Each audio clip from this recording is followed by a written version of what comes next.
I ruined a wedding week with 7 words, and I'd do it again before my next cup of tea. My granddaughter was standing at the front window of my house when I said them, the one that looks out over the bay where the ice was just starting to let go that spring. She had her grandmother's height and her mother's stubborn chin, and she was holding her phone the way young women hold their phones now, like it's a small, warm animal that loves them back. The light coming off the half-frozen water turned her hair the color of strong tea. She looked happy in the particular way a woman looks happy 2 days before her wedding, when she has decided the worrying is over and only the celebrating is left. I knew that look. I'd worn it myself once, a long time ago, before I learned what it costs. I'm 68 years old. I raised this girl from the time she was 4, after we lost her mother, my only child, on the county road outside Sudbury in the kind of February storm that doesn't make the national news but takes someone from every other family in the North. There was no one else to do it. My husband had been gone 3 years by then, so it was me and a little girl and a furnace that needed replacing and the list of things I didn't know how to do, and we figured it out together, one winter at a time. I learned to braid hair from a library book. I learned to be steady because she needed something to lean against, and a child can feel a tremble in your hands even when your voice is calm. That's the thing people don't understand about raising a child alone. You don't get to fall apart on schedule. You fall apart quietly after she's asleep in the bathroom with the fan running, and then you wash your face and you go back out, and you're a grandmother again. You learn to read a room the way other people read the weather, because reading the room is how you keep her safe.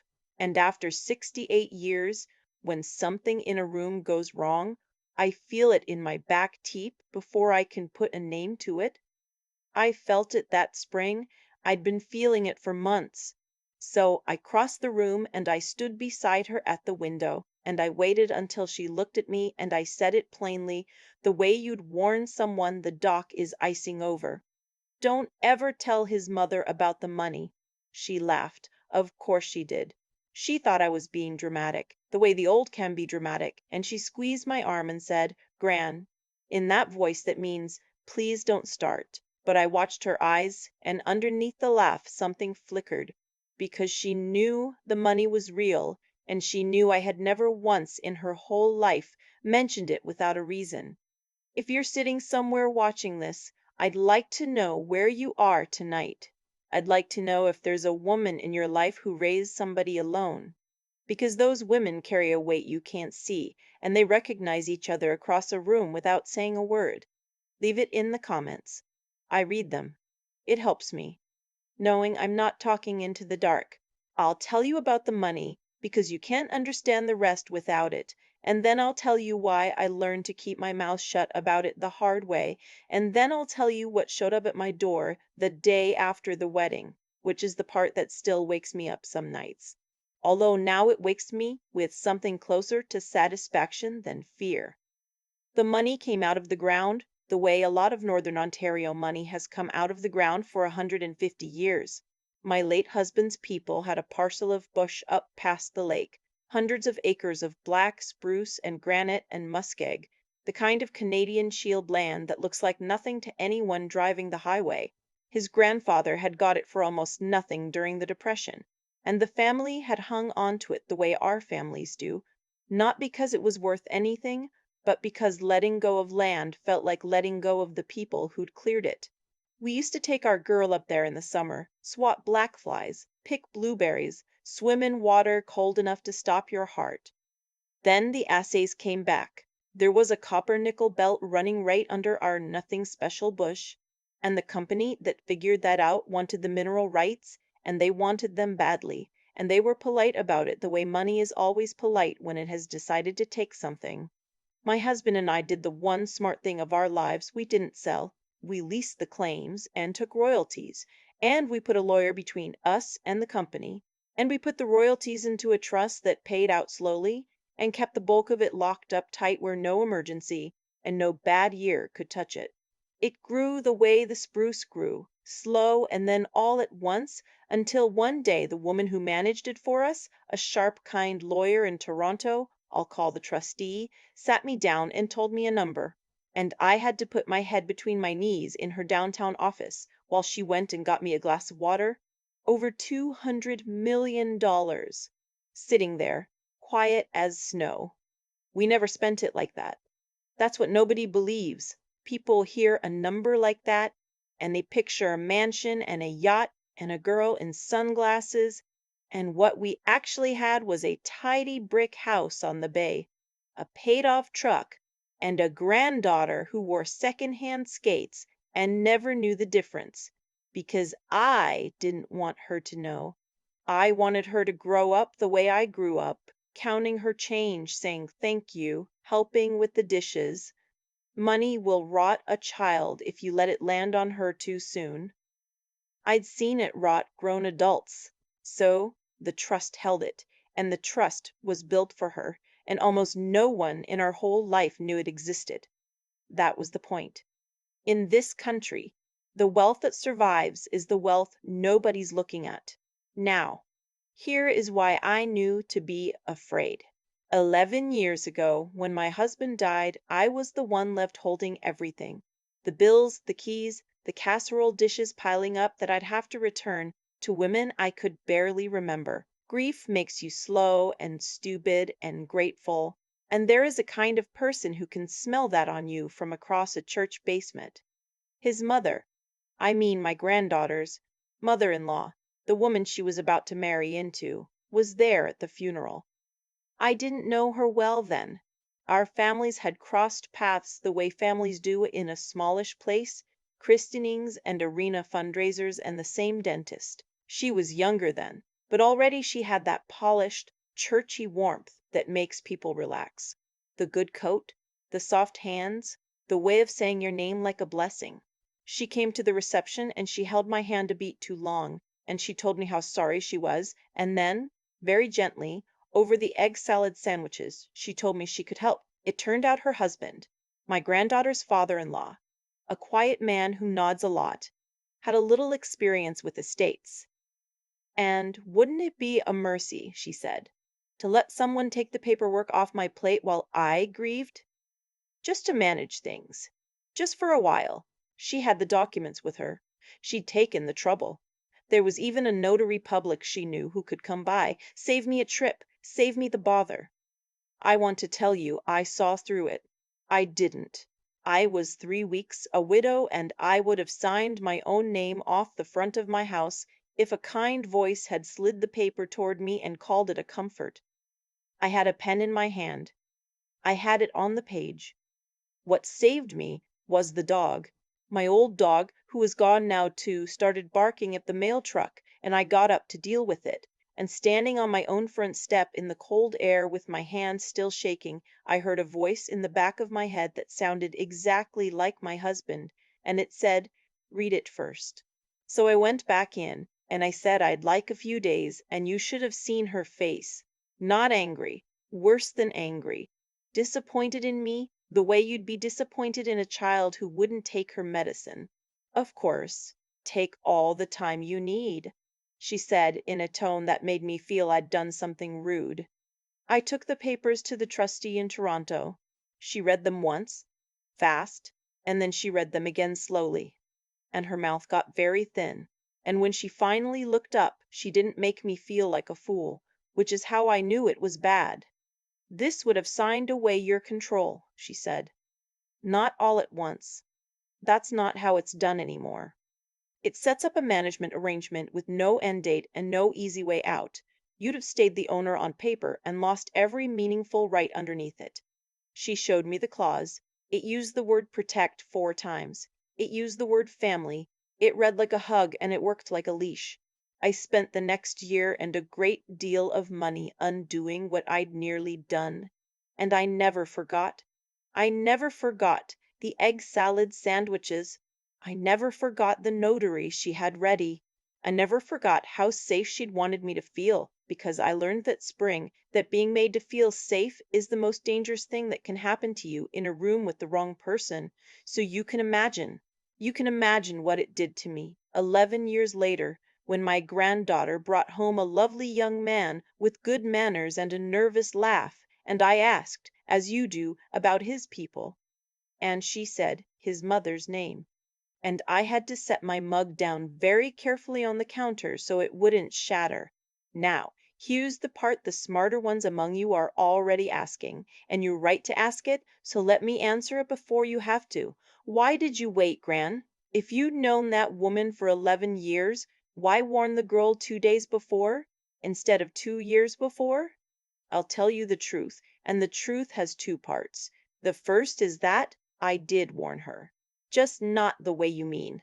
From the time she was small, I taught her to read a contract before she signed a permission slip. I taught her that family is a word people use right before they ask you for something. I taught her that kindness with paperwork attached isn't kindness.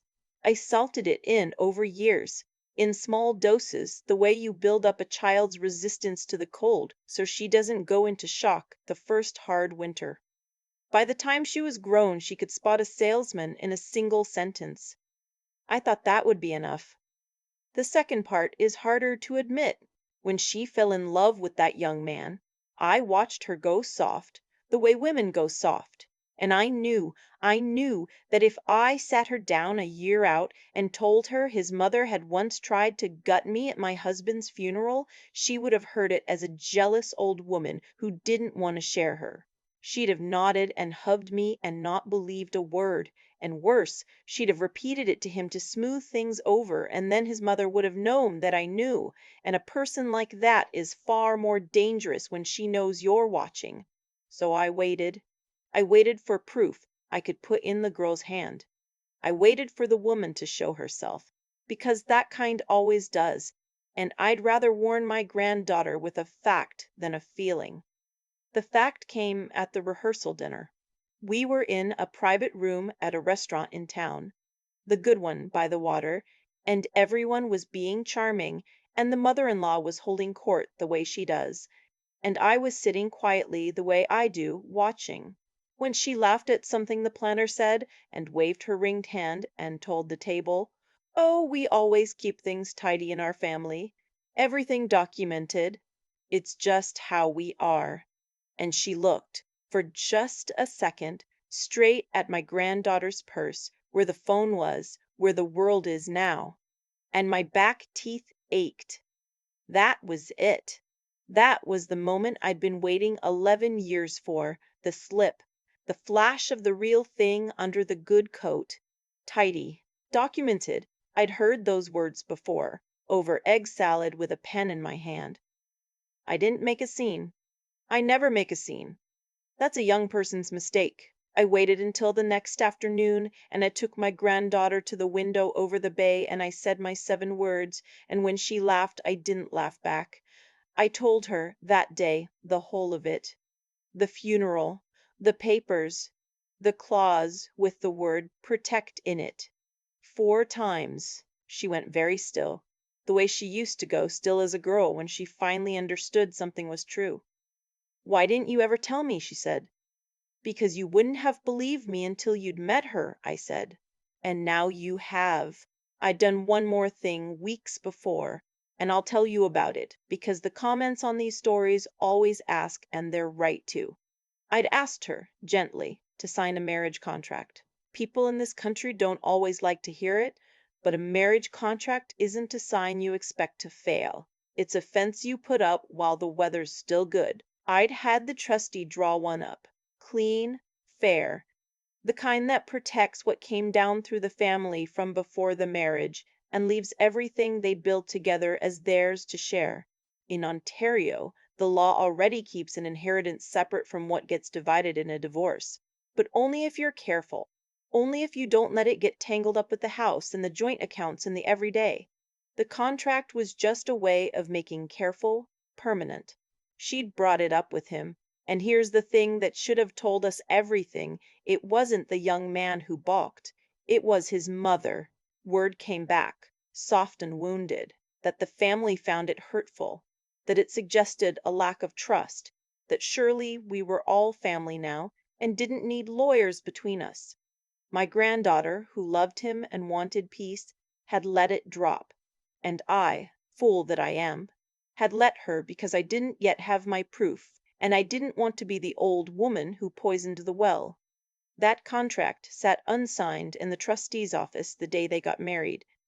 I think about that a lot. The wedding itself was beautiful. I won't pretend it wasn't. October, the maples all gone to fire along the bay, the church my husband and I were married in, my granddaughter in a dress that had taken 3 fittings, her young man crying at the front before she'd even reached him.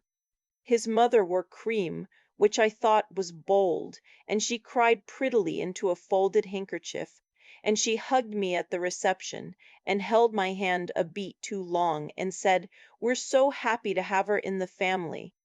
And I smiled and said how happy we all were, and I felt my husband's voice in the back of my head, the one that said, "Read it first," and I knew it wasn't over. People like that don't come to a funeral to grieve. They come to take inventory. And a wedding, I understood now, was just a funeral they could attend while smiling. They came the next afternoon, 20-some hours after the vows, while my granddaughter and her new husband were meant to be packing for a few quiet days up at the cottage. There was a knock at my door. Not theirs. Mine. The brick house on the bay.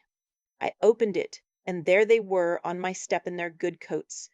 The mother-in-law, the quiet nodding father-in-law, the husband's younger brother carrying a leather folio like a man who'd been told to look useful, and behind them my granddaughter and her new husband, both of them pale, both of them confused because the family had collected them on the way and told them it was just a small piece of business, a formality, best done while everyone was together and happy.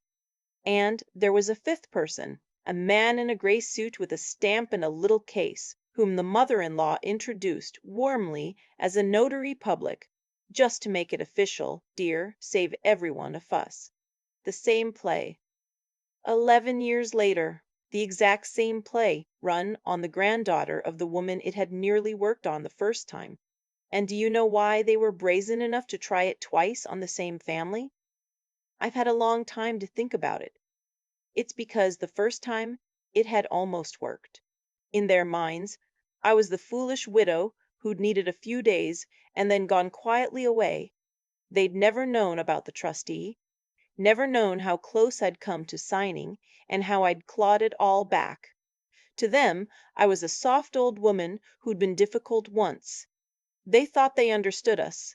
They thought we were the kind of people who, when a kind voice slides a paper across the table and calls it family, eventually pick up the pen. They sat down at my dining table, my table, where I'd fed that child 10,000 suppers, and the mother-in-law laid out the documents and the notary opened his little case, and she began to talk in that warm, churchy voice about how, now that the two of them were married, it only made sense to simplify things, to bring the family's assets under one tidy arrangement, just for protection, just so no one outside could ever cause trouble. There was that word again. Protect. She slid the papers toward my granddaughter the way you'd slide a plate of cookies toward a child. My granddaughter looked at the papers, then she looked at me. And I want you to understand. I didn't say a word. I'd already said my words 2 days before, at the window. This wasn't my fight anymore. I'd spent her whole life trying to make her into a woman who wouldn't need me in a room like this one. Now I was going to find out if I'd done it right. She didn't pick up the pen. She let her hand rest flat on the documents, covering them, and she said, in a voice so calm it frightened even me, "I'd like to read these first. Every page, and I'd like our own lawyer to read them too." The mother-in-law's smile didn't move, but the warmth behind it went out like a pilot light. "Sweetheart," she said, "there's no need for all that. We're family now. Lawyers just make things ugly." "Then it shouldn't bother you if mine sees it," my granddaughter said. The father-in-law cleared his throat. The brother shifted the folio on his knees. The new husband, my granddaughter's husband of one day, said nothing, staring at the table, and I watched his face and I thought, there it is, the silence she trained into him, and my heart broke a little for the girl even as it filled with something hard and proud. "You came to my grandmother's house," she went on, and her voice didn't rise. It only got quieter, which is worse. "The day after my wedding. You brought a notary to her dining table without telling me. You collected my husband and me off the road like we were errands, and now you're telling me it would be ugly to read what you want me to sign." She turned the papers over, face down, very deliberately. "I think we're going to be very careful with each other from now on." "You're a member of this family," the mother-in-law said, and the cream-colored warmth was entirely gone now, and what was underneath was cold and old and used to winning. "You don't get to treat us like strangers." "I'm not treating you like strangers," my granddaughter said. "I'm treating you exactly like what you've shown me you are."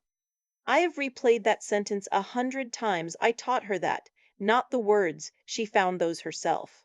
But the spine under them, that came from a library book about braids and a furnace we couldn't afford to replace, and 1,000 nights I washed my face and went back out steady. That came from me.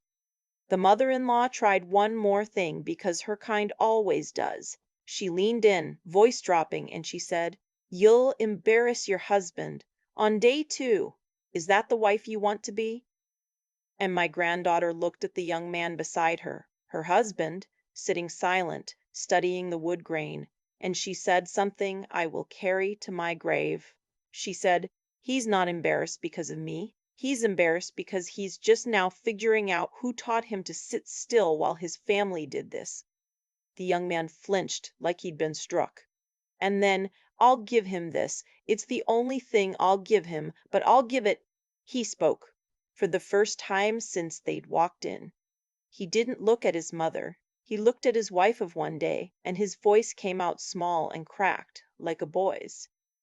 "I didn't know they were going to do this," he said. "I swear I didn't." And then, quieter, barely a breath, "I've seen them do it before. To other people. I always told myself it was fine."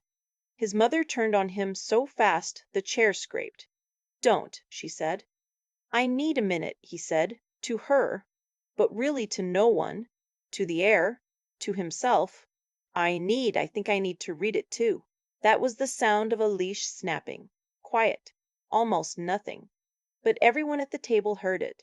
My granddaughter took out her phone then, not to record, she didn't need theater, I'd raised her better than theater. She typed one message and turned the screen so the mother-in-law could read it. It was to the trustee in Toronto. It said the family had arrived with documents and a notary, and asked her to please make a note of the date and time, and to expect copies. The mother-in-law read it. Her composure didn't break the way it does in the movies. It hardened, which is what real ones do. "You would put a lawyer between yourself and your husband's family," she said flat. "You put a notary between yourself and a grieving widow 11 years ago," my granddaughter said, and I watched the woman's face go gray because she hadn't known I'd ever told. "So yes, I would. I will." There was nothing left after that. There's never much. The notary closed his little case without a word, the way men like that always do, having decided the fee wasn't worth the witnessing. The brother stood up too fast and knocked the folio onto the floor and didn't pick it up. The father-in-law nodded at nothing, as he does, and the mother-in-law gathered her papers. Her papers, the lease she'd brought into my home a second time. And she stood and she looked at her son, and she said, "We're leaving. Come." And he didn't. He stayed in the chair beside his wife. He didn't reach for my granddaughter, didn't make a show, didn't earn back in one afternoon what would take him years if he ever earned it back at all. He just stayed. And his mother looked at the back of his head for a long, terrible moment. And then she walked out of my house with the men trailing behind her, and the door fell shut, and the latch caught, and the bay outside was going gray gold, the way it does in late October when the light gives up early. Nobody spoke for a minute. The furnace I'd finally replaced years ago clicked on and warmed the room. I went to the cabinet in the corner, the one with the key, and I opened it and I took out the old file, the funeral papers, the clause with protect in it 4 times, the notes I'd made 11 years ago in my own shaking hand. I'd kept all of it. I'd kept it the way you keep a scar, to remember what the cold can do. I set it on the table in front of the 2 young people, and I let my granddaughter see it. All of it. So she'd understand this hadn't started with her and wouldn't have ended with her either, if she'd picked up the pen. Then I put it back. I locked the cabinet.